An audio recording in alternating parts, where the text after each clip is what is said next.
नमस्कार। चैनल में सभी का स्वागत है। कल 14 फरवरी को बसंत पंचमी का त्यौहार है। आइए इसी पर एक लेख का वर्णन करेंगे। बसंत पंचमी तिथि में विद्या और बुद्धि की अधिष्ठात्री देवी भगवती सरस्वती का प्रादुर्भाव होने के कारण इसे विद्या जयंती कहा गया है। दिव्य शक्तियों को मानवीय आकृति में चिन्हित करके ही उनके प्रति भक्ति भावनाओं की अभिव्यक्ति संभव है।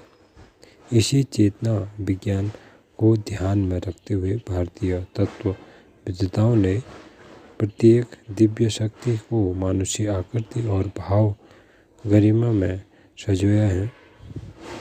इसकी पूजा अर्चना वंदना धारणा हमारी चेतना को देव गरिमा के समान ऊंचा उठा देती है।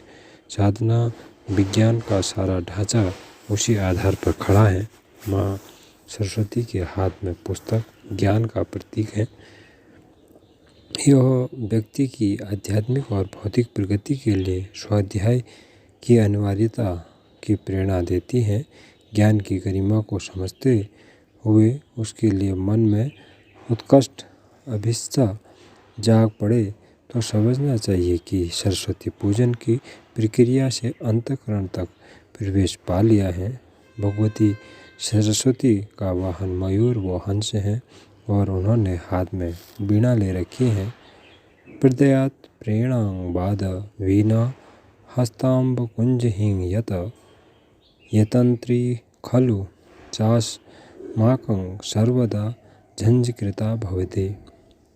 पर कमलों में वीणा धारण करने वाली माँ भगवती वाद्य से प्रेरणा प्रदान करती है कि हमारे हृदय रूपी वीणा सदैव झंझकृत रहनी चाहिए। हाथ में वीणा का अर्थ संगीत गायन जैसी भावपूर्ण प्रक्रिया को अपने संतुप्त सरसता सहज करने के लिए प्रयुक्त करना चाहिए। हम कला प्रेमी, कला पारखी, कला के पुजारी और संरक्षक भी हैं। मयूर अर्थात मधुरभाषी, हंस अर्थात नीर चीर विवेक।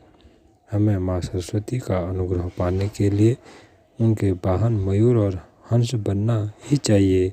मधुर, नम्र, विनीत, सज्जनता, शिष्टता और आत्मीयता युक्त संभाषण करना चाहिए। हंस की भांति हमें अपने अभिरुचि को परिष्कृत बनाना चाहिए, तभी भगवती सरस्वती हमें प्रिय पात्र मानेगी। माँ सरस्वती की पूजा अर्चना का तात्पर्य यह है कि शिक्षा की महत्ता को ही स्वीकार और शिरोधार्य किया जाए। प्राचीन काल में जब देशवासी सच्चे हृदय से सरस्वती की उपासना करते थे, तब हमारे देश को जगतगुरु की पदवी प्राप्त थी। विश्व भर के लोग सत्य ज्ञान की खोज में भारत आते थे। माँ सरस्वती के जन्म दिन पर यह आवश्यक है कि हम पर्व से जुड़ी प्रेरणाओं से जन जन को जोड़ें, दूसरे तक शिक्षा का प्रकाश पहुँचाएं, क्योंकि कहा गया है दुष्टवाद वृद्धि सर्वत्र भगवत्याधिकाधिकम सज्जनियाते प्रसन्ना माँ वाग्देवी तु सरस्वती। अर्थात विद्या की अधिकाधिक अभिव्यक्ति देखकर वाग्देवी सरस्वती प्रसन्न होती हैं। यह त्यौहार हमारे लिए फूलों की माला लेकर खड़ा है। यह माला इस दिन उन्हीं के गले में पहने जाए जो लोग अज्ञान से ज्ञान, अविवेक से विवेक की ओर बढ़ने बढ़ाने का दृढ़ संकल्प करते हैं। संसार में ज्ञान गंगा को बहाने के लिए भागीरथी जैसी तप साधना करने की प्रतिज्ञा करनी चाहिए। और इसी के साथ आपका दिन मंगलमय हो और बसंत पंचमी की ढेर सारी बधाइयाँ। नमस्कार।